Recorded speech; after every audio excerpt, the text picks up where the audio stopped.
Vous avez commencé ce mois à nos côtés en prenant chaque fois le rendez-vous pour le tour d'horizon des informations agricoles.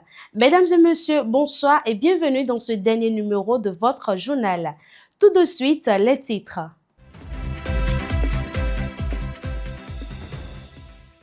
Ils sont souvent vus comme des animaux capables de tout manger. Pourtant, ces pratiques ne sont pas sans conséquences sur les porcs. Dans la rubrique santé animale, nous vous apporterons des réponses sur les éventuelles conséquences que cela peut avoir sur leur croissance et leur santé. Le président Romuald Wadani a pris les rênes du pays depuis le 24 mai. Nous avons recueilli pour vous quelques attentes de différents acteurs du monde agricole et entrepreneurial. Un élément à suivre dans cette édition.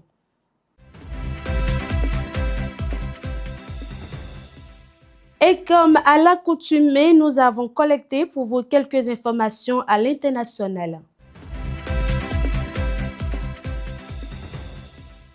C'est tout pour l'ossature de ce journal, les détails dans un instant.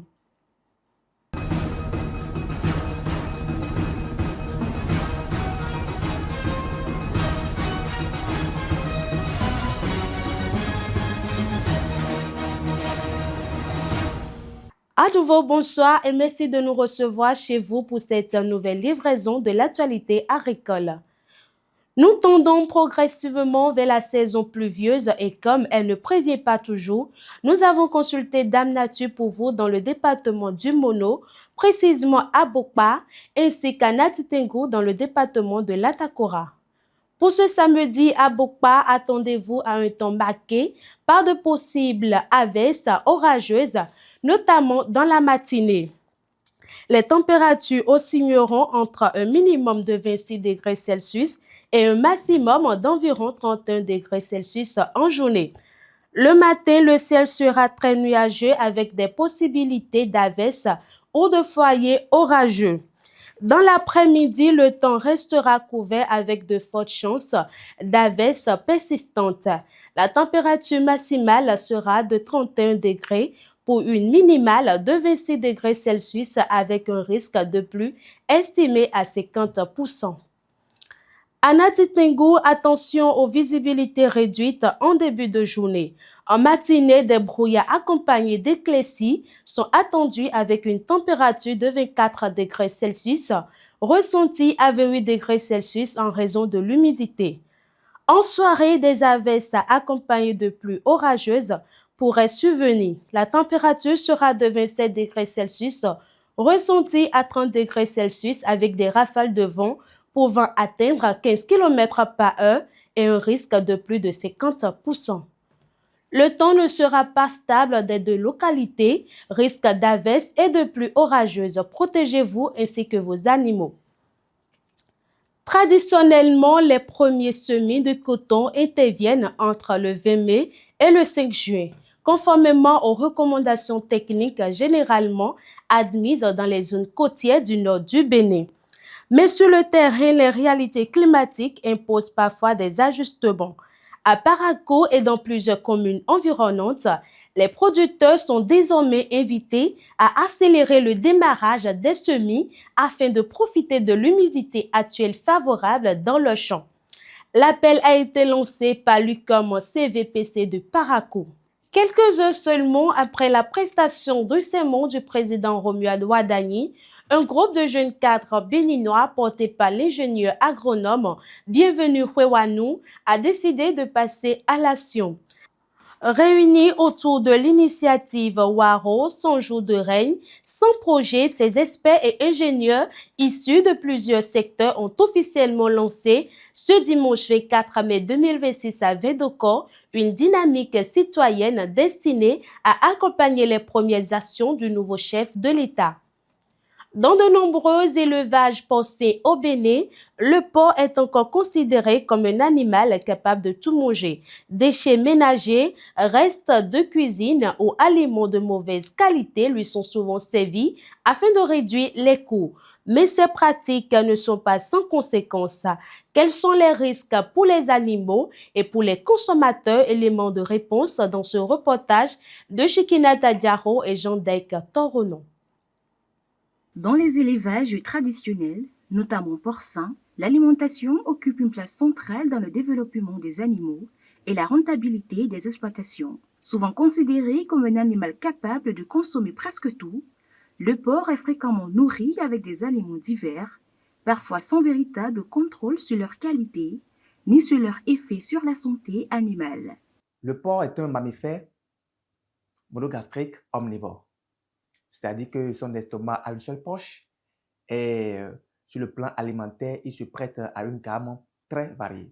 Mais tous les aliments ne sont pas adaptés à son organisme. Dans le souci de réduire les coûts de production, certains éleveurs ont recours à des déchets alimentaires, des restes de cuisine mal conservés ou encore à des aliments avariés. Ces pratiques, bien que courantes, comportent de nombreux risques. Si nous prenons les restes de cuisine, leur composition, leur valeur alimentaire, il n'y a pas de travaux qui ont été effectués pour nous les situer. Et aussi, la façon dont ces restes de cuisine et déchets de restaurant sont utilisés, normalement, c'est des choses qui doivent être chauffées à l'avance avant d'être données.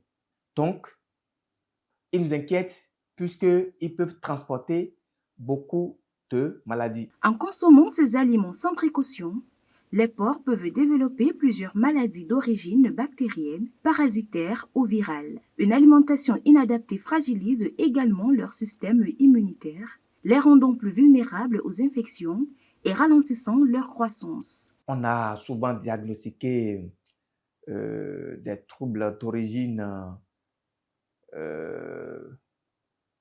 parasitaire, bactérienne ou même nutritionnelle. Hein. Je peux vous parler de la salmonellose. Il y a des entérotoxémies également. Et puis, c'est des portes d'entrée surtout de la peste porcine africaine. Ces problèmes sanitaires se traduisent par des signes visibles, diarrhée, amaigrissement, perte d'appétit, fatigue ou encore retard de croissance. Au-delà de la santé animale, ces risques peuvent également avoir des répercussions sur la santé des consommateurs, notamment en cas de mauvaise gestion des élevages. Il peut y avoir des résidus dans la viande qui peuvent endommager la santé du consommateur. Ça, c'est un principe de santé publique. D'accord? Donc, l'éleveur doit veiller à ce que l'animal mange pour ne pas endommager la santé du consommateur. Que ce soit les produits qui sont injectés, que ce soit les aliments que l'éleveur apporte à l'animal et qui ne respectent pas les normes, les principes de la formulation, de la préparation, ou bien que c'est des aliments c'est des ingrédients qui sont avariés, des aliments avariés, des résidus peuvent se retrouver dans la viande. L'alimentation des porcs, comme celle de tous les animaux d'élevage, constitue donc un véritable enjeu de santé publique, d'où l'importance pour les éleveurs de se faire accompagner par des spécialistes dans la formulation des rations alimentaires et de renforcer leurs connaissances en bonnes pratiques d'élevage. Mieux nourrir les porcs, c'est ainsi protéger à la fois leur santé et garantir la rentabilité des exploitations. À Parakou, la dynamique d'accompagnement des jeunes entrepreneurs agricoles se poursuit. Le site de production de la Société nationale de mécanisation agricole Sonama a à cet effet abrité une cérémonie de remise d'équipements aux bénéficiaires du programme AgroStudy. Les bénéficiaires ont reçu 3 kits de tracteurs de 45 CV ainsi qu'un kit de motoculteurs afin de soutenir leurs activités agricoles. Le mardi 26 mai 2026, 7 groupements de femmes productrices de farine améliorée des communes de Materi et Peunko ont bénéficié d'équipements modernes de transformation. Avec cette nouvelle dotation, le nombre de groupements appuyés s'élève désormais à 19 pour plus de 1100 équipements distribués dans les communes de Banikwara, Materi et Peunko. Le programme alimentaire mondial entend ainsi soutenir la résilience et la prospérité des coopératives féminines rurales. Le président Romuald Wadani est au pouvoir depuis le dimanche 24 mai et les Béninois du nord, du sud et de l'est à l'ouest tournent désormais leur regard vers lui. Du côté des acteurs du monde agricole, les attentes sont nombreuses. Nous nous sommes rendus auprès des riziculteurs qui ont présenté leurs préoccupations et leurs espoirs au micro de nos reporters. Suivez. Et il doit nous faire quelque chose, c'est la maîtrise totale d'eau. Nous aider à réaliser, par exemple, un site où on aura la maîtrise totale d'eau. C'est tout. Le grand problème, vous savez qu'il y a le déséquilibre climatique aujourd'hui. Le grand problème, c'est l'eau. Il n'y a pas autre chose. Nous demandons au nouveau président de penser davantage aux riziculteurs, surtout aux femmes qui travaillent chaque jour dans les bas-fonds malgré les difficultés. Nous demandons également la mise à disposition de semences améliorées et adaptées à nos réalités afin d'augmenter les rendements dans les exploitations rizicoles. Autre difficulté majeure, les attaques des oiseaux dans les champs de riz. Nous sollicitons l'appui du gouvernement pour l'acquisition de filets de protection aviaire afin de réduire les pertes de production. Dans les zones de production, nous peinons encore à accéder aux intrants agricoles, aux équipements modernes et aux financements adaptés. Nous voulons que le nouveau président poursuive la dynamique, la réduction du coût des engrais, des semences améliorées, afin de rendre la production plus accessible aux petits exploitants. Je souhaite également la création d'un fonds spécial destiné aux agriculteurs pour faciliter l'obtention de crédits agricoles. Je propose que l'État pense à l'installation des centres de location de tracteurs, motoculteurs et moissonneuses dans les grandes communes productrices afin de réduire la pénibilité du travail et d'augmenter les rendements. Que le président pense aussi à l'aménagement des bas-fonds, la maîtrise de l'eau et la construction des systèmes d'irrigation modernes pour produire durant toutes les saisons. J'invite le nouveau président à renforcer l'encadrement technique des producteurs, à améliorer les pistes rurales et à garantir un prix d'achat plus rémunérateur pour encourager les jeunes à investir dans la riziculture. Nous sommes formés sur les techniques de fabrication de compost, de biochar et du thé de vermicompost. Mais les matériels nécessaires à leur production restent difficiles à trouver sur le terrain. Nous souhaitons que l'État facilite l'accès à ces équipements afin de nous permettre de produire des fertilisants organiques de qualité. Après les riziculteurs, les entrepreneurs agricoles ont également exprimé leurs attentes, notamment en matière d'accompagnement, d'accès au financement et de modernisation des activités de production. Vous prenez un entrepreneur tous les entrepreneurs vous diront qu'ils ont besoin de financement, qu'ils ont besoin de la réduction de charges fiscales, qu'ils ont besoin d'un accompagnement pour être structurés, pour pouvoir grandir. Et donc, beaucoup de choses ont été faites précédemment. Nous espérons qu'il y aura encore plus d'innovation, plus d'accompagnement et plus de fonds disponibles pour nous, les entrepreneurs. Faciliter en matière de financement des entreprises. Les créer les conditions nécessaires pour la création des entreprises et mieux mettre en place un mécanisme qui va contribuer à la formation des entrepreneurs. Parce que on a beau avoir une entreprise, on a beau avoir un projet, mais si on n'a pas une culture de gestion, on ne pourra pas s'en sortir.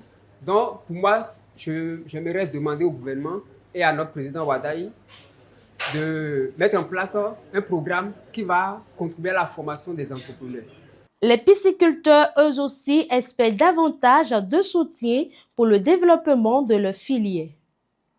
au niveau national, nous n'avons pas une direction spécifique pour l'aquaculture. Donc, nous voudrions vraiment que le nouveau président puisse réfléchir parce que c'est le champion des réformes et nous voudrions que dans le secteur de l'aquaculture, qu'il y ait aussi donc des réformes. Nous n'avons pas de direction spécifique. Nous souhaiterions qu'une agence spéciale soit créée pour le développement de l'aquaculture afin que les différents problèmes, les différentes difficultés, les différentes contraintes qu'il y a par rapport au développement de la pisciculture au Bénin pour commencer soient levées. Donc, c'est notamment la création d'une agence nationale pour le développement de l'aquaculture pour internaliser et prendre en charge tout ce qui est contrainte et goulot d'étranglement de la filière pisciculture au Bénin. Au nouveau président élu du Bénin, je demande d'avoir une attention particulière à la pisciculture, puisque, comme nous le savons tous, la bonne partie des poissons que nous consommons au Bénin demeure importés. Et pour un développement économique, pour la création de l'emploi, il est primordial de produire sur place. Et donc, nous demandons que le nouveau président travaille à cela pour que nous ayons une filière piscicole qui s'épanouisse et que la production locale d'aliments soit boostée afin que, par ricochet, la pisciculture également puisse être, disons, vraiment être portée à un niveau très, très élevé. Nous espérons qu'à l'arrivée de ce nouveau président, qu'il va vraiment faire la promotion des infrastructures structurantes afin que la production de poissons soit vraiment massive pour nourrir la population et donc réduire le coût de miser sur le marché du poisson d'élevage, puisque le poisson d'élevage actuellement a un coût où nous estimons que si le Béninois lambda doit le consommer, il lui faudra débourser beaucoup d'argent. Donc, nous ambitionnons pour le secteur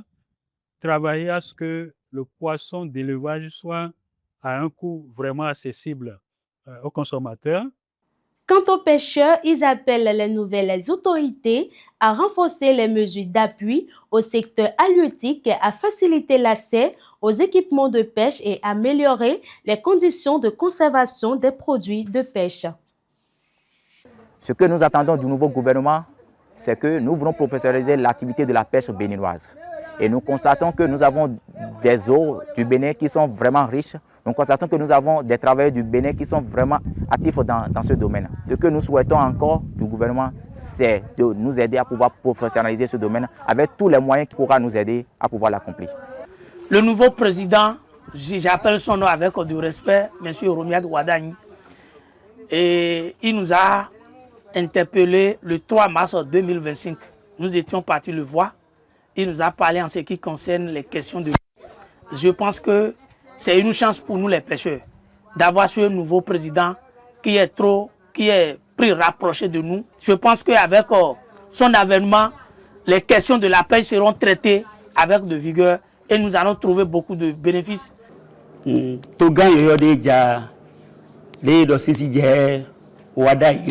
En ce qui concerne la pêche, nous avons besoin de beaucoup d'outils de travail, notamment ceux pouvant nous permettre de conserver les ressources halieutiques. Nous avons également besoin de plus de propriétés au niveau des lacs et des cours d'eau.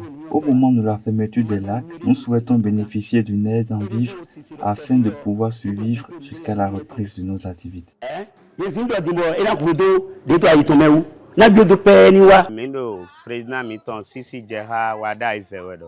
Nous supplions notre nouveau président Wadaï de nous venir en aide afin de mettre fin au rejet des sachets plastiques dans les lacs et les cours d'eau par la population.